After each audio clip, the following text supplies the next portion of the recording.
오늘 우리가 요한복음 17장을 읽었는데요. 이 요한복음 17장은 예수님께서 기도하신 내용입니다. 요즘 우리가 저녁 예배 시간대에 주기도문을 강의합니다. 그 주기도문과 예수님이 하신 기도는 달라요. 어떻게 다르냐? 이것은 예수님이 직접 기도하신 내용이고, 주기도문은 우리에게 하시는 말씀이 너희들 이와 같이 기도하라 해서 우리에게 기도를 가르쳐 주신 것은 주기도문. 예수님이 직접 하신 기도는 요한복음 17장 예수님의 기도, 그렇습니다. 웨스트민스터 교회에서 설교를 하는데 48번이나 연속해서 이 요한복음 17장을 설교를 했습니다. 굉장히 심오한 뜻이 있다는 것이죠. 이 17장 속에. 왜? 예수님의 마음이 여기 넉넉히 다 녹아져 있기 때문입니다. 특별히 오늘 본문에서는 예수님의 탁월한 영적 지도력을 볼 수 있는 내용을 우리에게 알려주고 있습니다. 과연 예수님의 그 탁월한 영적 감각이 뭘까요? 첫 번째로는 때를 아시는 것을 우리에게 알려주고 있습니다. 오늘 본문 1절에 보면 이렇게 기록하고 있죠. 예수께서 이 말씀을 하시고 눈을 들어 하늘을 우러러 이르시되 그랬거든요. 무슨 말씀? 마지막 권면을 하셨다는 거예요. 그리고 나서 눈을 들어서 어떻게 해요? 하늘을 우러러 보셨어요. 아마 손도 드셨을 거예요, 분명히. 그때 뭐라고 기도했나 보세요. 아버지여, 때가 이르렀사오니. 뭐가 왔어요? 때가 왔다는 거예요. 때가. 드디어 이제 우리 주님은 이 때를 분별하신 거예요. 그리고 아들을 영화롭게 하사 아들로 아버지를 영화롭게 하게 하옵소서 그랬어요. 때를 아신 주님, 말할 때를 아시고요, 말을 안 하고 침묵할 때를 아시고, 기적을 베풀 때를 아시고, 이것을 거둘 때를 아시고, 그리고 죽으실 때를 아시고 부활하실 때를 아셨던 주님의 모습이죠. 예수님께서 이 땅에 오셔서 첫 번째 기적을 베푸신 게 뭐예요? 가나의 혼인잔치. 그때 예수님의 어머니가 예수님에게 뭐라 그랬어요? 야, 지금 여기 포도주가 떨어졌다. 그때 예수님이 뭐라고 대답하죠? 어머니, 제 때가 아직 이르지 않은 것을 모르셨나이까? 무슨 말이에요? 아직 때가 이르지 않았어. 그런데 지금부터 이제 시작을 합니다. 그러면서 그 가나 혼인잔치에 물을 가져오라 해가지고 포도주로 바꾼 사건을 우리가 보게 되는 것입니다. 예수님이 겟세마네 동산에서 기도하실 때도 마찬가지예요. 제자들을 데리고 올라가셨죠? 야, 여기서 기도해라. 지금 기도할 때야. 근데 몇 번 왔다 갔다 할 때마다 계속 잠자는 거야, 이 제자들이. 그러니까 예수님이 처음에는 기도하라 기도하라 했고, 나중에는 자, 이제 자라, 때가 됐다. 나는 이제 잡혀가서 십자가를 질 때가 되었다라고 하신 거예요. 예수님은 지금 어느 때인가를 너무너무 분명히 알고 계셨다는 것을 우리에게 알려주고 있어요. 제가 자주 말씀을 드립니다. 기억나시는 분들은 하나님의 때와 우리의 때는 다르다는 것. 하나님의 때를 가리켜서 카이로스라고 그러고 우리의 때를 가리켜 크로노스라고 그럽니다. 그런데 이 카이로스, 하나님의 때, 그때가 우리 가운데 딱 맞춰지면 그때가 최고의 때요, 최상의 때인 줄로 믿으시기를 바랍니다. 그래서 우리가 하나님의 때를 맞춰가는 거예요. 근데 가끔가다 어떤 사람들은요, 마귀의 때에 맞추려고 그래. 사주팔자 보죠? 어느 날이 길일인가 이거 보죠? 이거를 마귀의 때를 맞추는 겁니다. 네? 마귀는 우리에게 좋은 걸 주지 않아요. 절대로. 우리에게 나쁜 걸 줘요. 제발 마귀의 때에 맞추지 마세요. 하나님의 때에 맞춰야 하나님이 우리에게 귀한 것을 준다는 것을 우리는 분명히 알고 있습니다. 시편 기자가 노래합니다. 시편 90편 10절에 보면 우리의 연수가 70이요 강건하면 80이라도 그 연수의 자랑은 수고와 슬픔뿐이요 신속히 가니 우리가 날아가나이다. 우리의 때가 너무너무 빨리 갑니다. 우리에게 우리 날 괴수함을 가르치사 지혜의 마음을 얻게 하소서라고 기도하고 있습니다. 하나님의 때 카이로스를 히브리 말로 얘기를 하면 호라라는 단어를 씁니다. 이 호라라고 하는 단어는 기회라고 하는 뜻이 있어요. 영어로 얘기하면 opportunity. 그래서 요 기회를 맞춘다고 하는 것, 기회를 잡는 사람은 성공합니다. 지금 투자할 때인가 아닌가 요걸 알면 성공하는 거잖아요. 지금 내가 이것을 할 것인가 말아야 할 것인가 정확하게 알고 기회를 알면 그 사람은 결국 우리의 삶에서 승리하는 거예요. 성공하는 것이죠. 기회를 잡는 겁니다. 우리가 때를 안다는 것은 중요합니다. 학생이 내가 지금 공부할 때로구나, 그때를 알아서 공부하면 성적도 오르지 않겠습니까?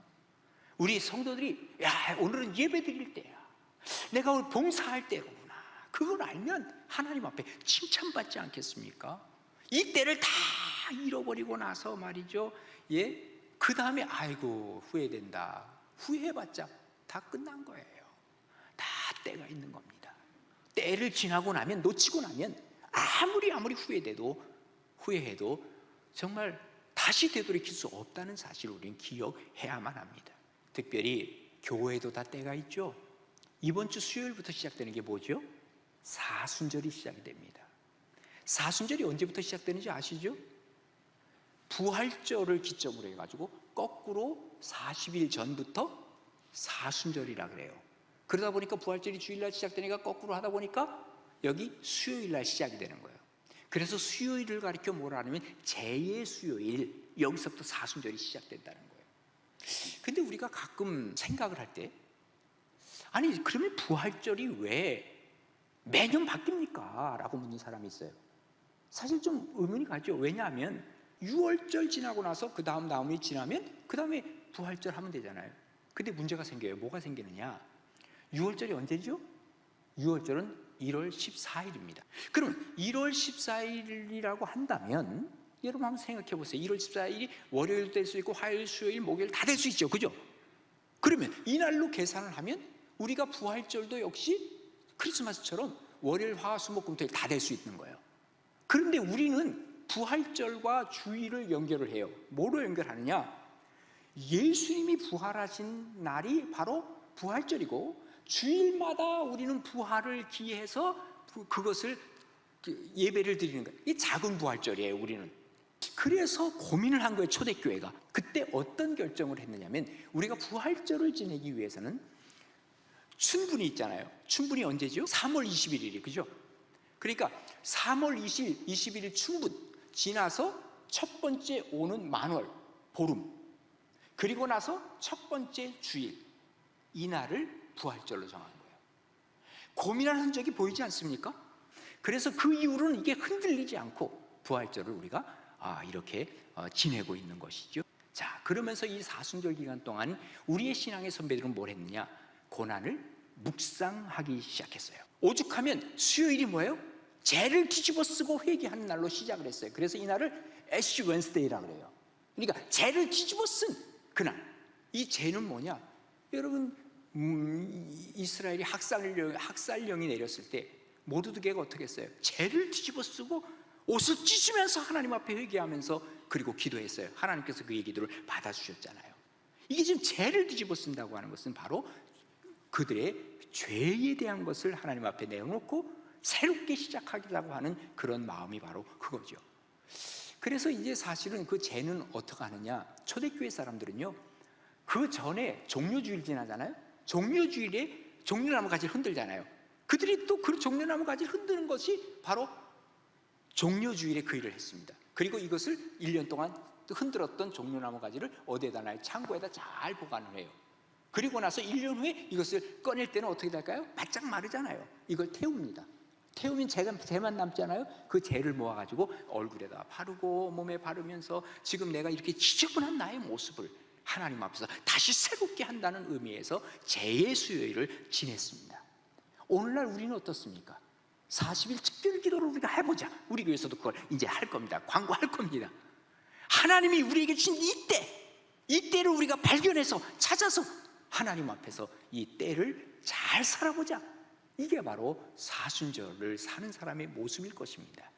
어쨌든 우리 예수님은 정말 탁월한 영적 감각력이 있었는데 그 중에 하나가 바로 뭐냐면 때를 아신 거예요. 그래서 오늘 본문에 말씀하시기를 주여 아버지의 때가 이르는 것을 내가 압니다. 그리고 아들을 영화롭게 하사 아들로 아버지를 영화롭게 하게 하옵소서라고 기도하면서 때를 아셨던 이 탁월한 영적 감각을 우리에게 알려주고 있는 것이죠. 때를 아십시다. 하나님의 때를 아셔야 됩니다. 그것은 곧 하나님께서 우리에게 제시한 때입니다. 어쩌면 사순절, 부활절 다 때입니다. 하나님이 우리에게 주신 때입니다. 이때를 하나님을 영화롭게 하려고 하는 이 마음이 있으면 하나님이 우리를 기뻐하실 것입니다. 또 예수님의 마음속으로 우리가 들어가는 것입니다. 이런 은혜가 우리 가나안교회 모든 성도들에게 임하기를 간절히 바랍니다. 그 다음에 두 번째로는 사명을 하셨어요. 우리 주님은. 자, 2절부터 보십시다. 아버지께서 아들에게 주신 모든 사람에게 영생을 주게 하시려고. 자, 여기 아버지가 아들에게 주신, 예수님에게 주신 모든 사람, 이 세상의 모든 사람들이죠. 그 사람들에게 뭐를 주려고? 영생을 주게 하시려고. 그러니까 예수님은 아셨어요. 뭐를? 사명을. 그 사명이 뭐예요? 모든 사람들에게 영생을 주는 게 예수님의 사명이었습니다. 그리고 만물을 다스리는 권세를 아들에게 주셨음이로써이다. 그러니까 내가 이 영생을 주기 위해서 주님께서는 나에게 권세까지 주셨어. 이 권세를 아무렇게나 쓰라고 하는 것이 아니라 뭐예요? 영생을 주기 위해서 이 권세를 쓰라고 하는 것을 아는 것이죠. 우리 예수님은 내가 갖고 있는 모든 권세가 무엇을 위해서 쓰는 것인지, 사명을 위해서 쓰는 것인지 그것도 알고 계셨죠. 그리고 3절에 뭐라고 얘기를 합니까? 영생이라고 하는 것은 곧 유일하신 참 하나님과 그가 보내신 자 예수 그리스도를 아는 것이니이다. 그러니까 영생은 뭐예요? 하나님과 예수 그리스도를 아는 거예요. 이게 바로 영생이라는 것을 얘기해 주고 있어요. 그 다음에 뭐라고 합니까? 아버지께서 내게 하라고 주신 일을 내가 이루었어요. 이게 사명을 감당했다는 것이죠. 그리고 아버지를 이 세상에서 영화롭게 하였사오며 그랬어요. 그러니까 내 사명은 아까 얘기한 대로 영생, 내 사명은 두 번째 뭐예요? 아버지께 영광. 자, 우리랑 똑같아요? 달라요? 똑같죠. 하나님이 우리에게 주신 사명이 뭐예요? 땅끝까지 이르러 그리스도의 증인이 되라. 영생을 나눠주라. 그 다음에 우리의 첫 번째, 우리의 사명과 우리가 해야 할 일은 하나님께 영광. 예수님이 이 탁월한 영적 감각, 이거 우리에게도 전수해 주시는 거예요. 그래서 아버지께서 창세전에 내가 아버지와 함께 가졌던 영화로서 지금도 아버지와 함께 나를 영화롭게 하옵소서. 아버지께 내가 영광 돌리겠습니다. 옛날에 아버지와 함께 인카네이션, 성육신하기 전에 있었던 그 영광 하나님께 돌리겠습니다. 두 가지를 주님께서는 얘기하고 계시는 것이죠. 하나님은 예수님뿐만 아니라 우리 모두에게 어느 누구에든지 사명을 주셨습니다. 이 사명을 발견하고 이 사명대로 살아가면 행복한 거예요. 그런데 이 사명을 발견하지 못하면 우리의 삶의 질 자체가 굉장히 하락되는 것을 보게 되는 거예요. 사명은 누가 주시는 거예요? 하나님이 주시는 거죠. 그러니까 하나님이 주셨기 때문에 누구에게 물어봐야 돼요? 하나님, 내 사명 누구예요? 뭐예요? 하나님께 물어봐야지 당연히. 근데 묻다 보면요, 나도 모르게 자연스럽게 발견이 됩니다. 그게 뭔지 아세요? 첫 번째, 달란트예요. 하나님이 주신 달란트. 이거는 탤런트라 그러죠. 뭐예요? 재능. 그러니까 내가 재능을 발견해서 재능대로 일하게 되면 얼마나 기분이 좋은지 몰라. 내가 그걸 또 잘해, 다른 사람보다. 이게 탤런트예요. 근데 예수 믿는 사람들에게 하나님이 또 하나 주신 것이 있는데 그것은 선물, 기프트. 뭐예요? 은사라고 하는 거예요. 그러니까 모든 세상 사람들은 다 달란트를 갖고 있는데 예수 믿는 사람들은 특별하게 뭐를 더 하나 갖고 있냐면 은사라고 하는 것을 주셨어요. 달란트에다가 은사. 그러면 이걸 갖고 있어서 내가 이대로 살아가면요, 정말 인생이 행복한 거예요. 내가 잘하는 것, 내가 흥미로운 것, 또한 내가 밤새고라도 할 수 있는 것, 그게 바로 달란트와 은사라는 거예요. 근데 오해하지 말아야 할 것이 있어요. 나는 드라마 보면 밤새고도 볼 수 있는데 그건 달란트도 아니고 은사도 아니에요. 왜 그런가요? 이유를 말씀드릴게요. 애들은요, 난 밤새고 나는 이 게임해도 나는 시간 가는 줄 모르고 이거 나 즐거워요. 내게 달란트가 봐? 아닙니다. 왜 아닌 줄 아세요? 달란트와 은사는 첫 번째, 아까 말씀드린 대로 하나님의 영광이 나타나야 돼요. 두 번째, 사람들에게 유익을 줘야 돼요. 밤새고 드라마 본다고 좋아하는데 그게 하나님께 영광이 될까요? 밤새고 이 게임 하는데 하나님께 영광이 될까요? 사람에게 유익이 될까요? 아무것도 아니야. 그래서 사실은 사명자로 살아가는 사람들이 많이 있는 공동체는 성숙한 공동체가 돼요. 그리고 거기 그런 사람들은 남과 비교하지도 않아요. 그저 여기 예수님처럼 탁월한 이 감각, 내 사명을 여기서 얘기할 수 있을 만큼 되어질 수 있다면 그것은 정말 행복한 인생이 될 수 있다고 하는 것이죠. 그래서 예수님으로부터 이런 것을 배워야 한다는 것이죠. 야고보와 요한이 어느 날 예수님을 따라가면서 얘기했어요. 천국에 가시면요, 우리 형 오른쪽에, 나 왼쪽에 좀 앉게 해주세요. 그랬어요. 그때 예수님이 뭐라고 얘기합니까? 야, 너 내가 마시는 잔을 마실 수 있겠니? 그리고 너 내가 받는 그 세례를 너도 받을 수 있겠니? 이건 뭐예요? 내가 가지고 있는 사명을 너는 감당할 수 있겠니? 그거예요. 내가 만약에 할 수 있다고 한다면 오른편에 앉고 왼편에 앉는 건 하나님이 다 알아서 하실 거야, 이겁니다. 그러니까 우리가 최선을 다해서 살아가다 보면 어느 순간인가 하나님께서 자리까지 다 주시는 거예요. 우리말에서 정말 조심스럽게 말을 해야 할 것이 하나 있습니다. 뭐냐면요, 자리가 사람을 만든대. 이거는 정말 위험한 말입니다. 나한테 한번 대통령 한번 시켜봐. 예? 자리가 사람 만든다고? 나 다 할 수 있어?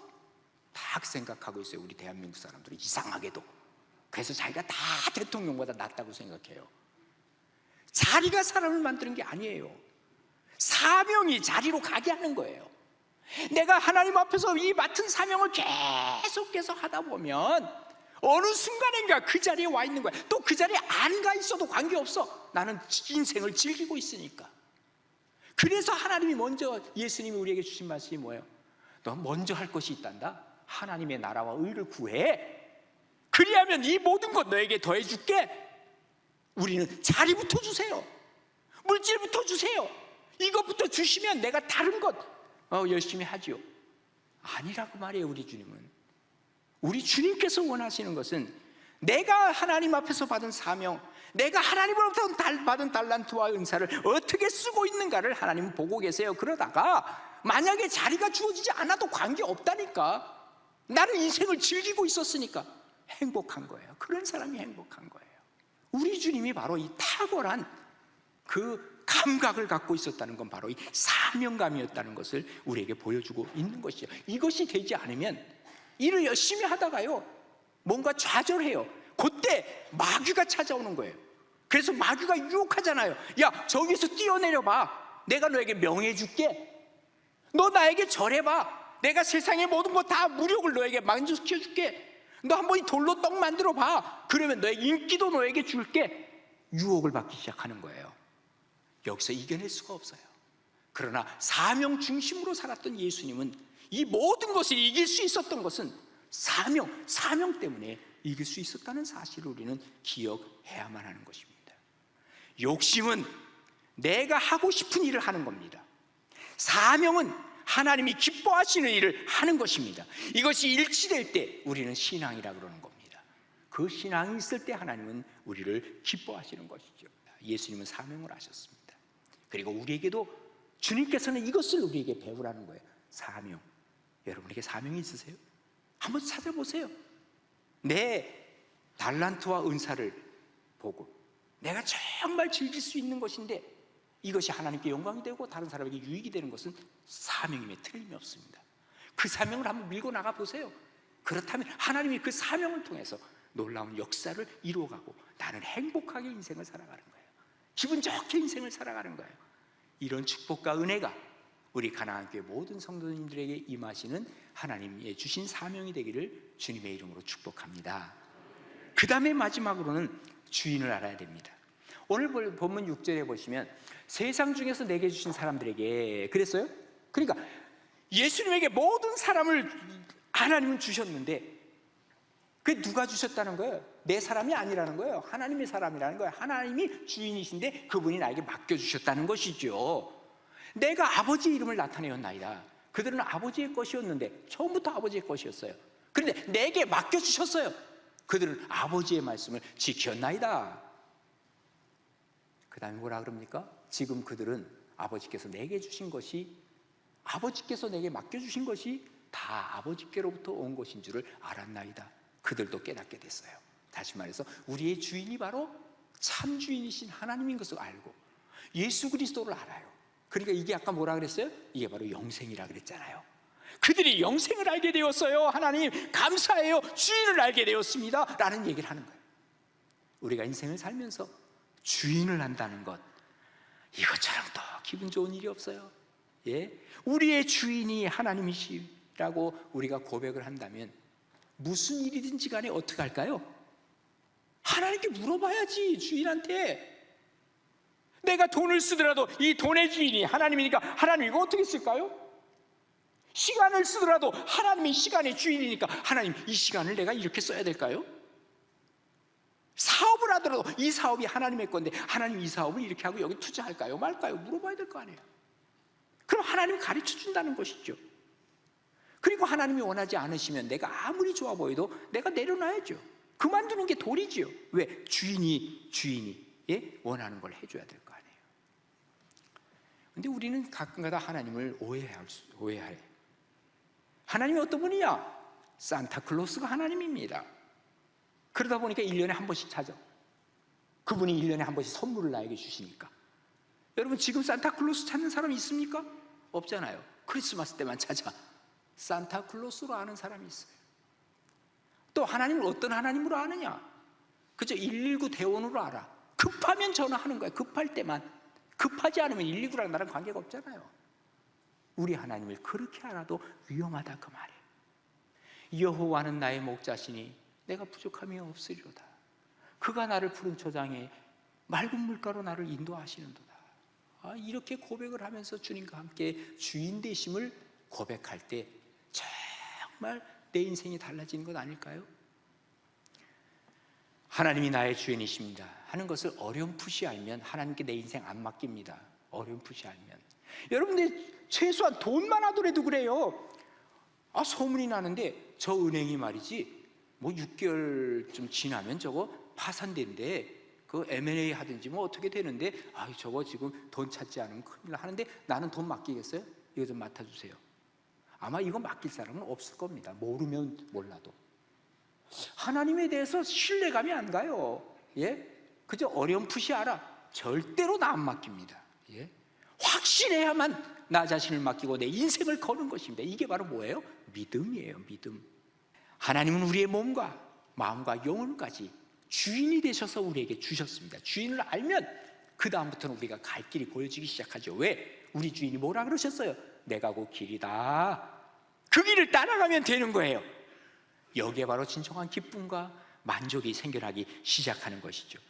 세상에 많은 사람들, 모든 사람들은 다 강한 것을 붙잡고 싶은 욕망이 다 있다고 그러잖아요. 예? 그래서 뭐가 강할까? 돈 있으면 돈은 뭐든지 다 되는데 그래서 돈을 붙잡으려고 그래요. 한번 권력에 맛보래요. 권력의 맛을 본 사람은요 여기서 떠나질 못한다는 거예요. 권력을 잡아보니까 모든 사람들이 내 밑에서 다 내 말 한마디에 움직이네. 이거 맞붙이기 시작하면 위험한 거예요. 대통령 자리에서 자꾸 뭐 몇 년 더 하고 독재하는 사람도 있잖아요. 빨리 내려오는 거 배워야 돼. 이것 잘못하면 위험하죠. 여기에 바로 힘이 있다는 것을 아는 거예요. 예? 그래서 무신론자인 니체가 뭐라 그래요? 인간 존재의 본질은 권력에 대한 의지가 있다는 거예요. 예? 그러면서 힘 가진 자가 정의라는 거에서 그 힘을 가진 자가 자기가 누구를 소환해요? 저 조로아스터의 자라투스트라를 소환했잖아요. 그러면서 이게 바로 초인이라는 거예요. 초인을 가지고 있으면 우리에게 힘이 생긴다는 거예요. 그런데 이게 바로 최고의 권력이라고 하면서 이게 주인의 자리로 들어왔지만 아무것도 해준 게 없는 걸, 할 수도 없는 걸. 진짜 주인은 우리 하나님인 것을 모르는 거죠. 진짜 주인은, 참 주인은 하나님인 걸 못 만난 거예요. 진짜 최고의 권력자, 최고의 주인이신 창조주 하나님, 우리를 섭리하신 하나님, 나의 주인이신 것을 고백하는 그 순간부터 우리는 주인을 제대로 알고 우리가 주님 앞에 순복할 수가 있죠. 요게벳의 노래 요즘 많이 나오잖아요. 너의 삶의 참 주인, 너의 참 부모이신 하나님, 그분의 손에 너를 맡긴다. 그가 널 구원하시리, 그가 널 이끄시리, 그가 널 사용하시리, 그가 널 인도하시리. 이것이 우리 가나안 때 모든 성도들의 고백이 되어서 주님은 진짜 나의 주인이십니다. 주님, 이 고백이 여러분의 마음속에 있어서 정말 인생을 다시 한번 멋진 인생으로 살아가는 복된 여러분 되시기를 주님의 이름으로 축원합니다.